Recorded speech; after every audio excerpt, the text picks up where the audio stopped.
सिद्धार्थ डोंगरी और शहर के पूर्व महापौर आदरणीय नरेश जाकड़िया जी का भी जन्मदिन है। मैं उनको भी इस अवसर पर बधाई देता हूँ, शुभकामनाएं देता हूँ।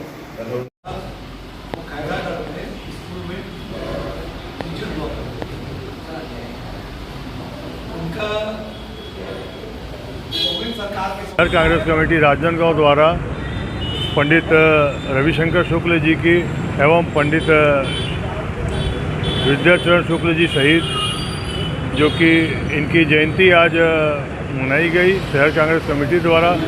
इनका योगदान, इन विभूतियों का योगदान जो है निश्चित रूप से हमारे पूरे भारत देश में रहा है, चाहे वो पंडित रविशंकर शुक्ल जी हो या शहीद पंडित विद्याचरण शुक्ल जी हो।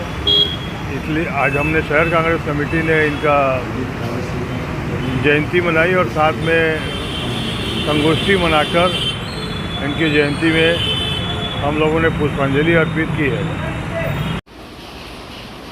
जन्म जयंती के अवसर पर उपस्थित हमारे आदरणीय पूर्व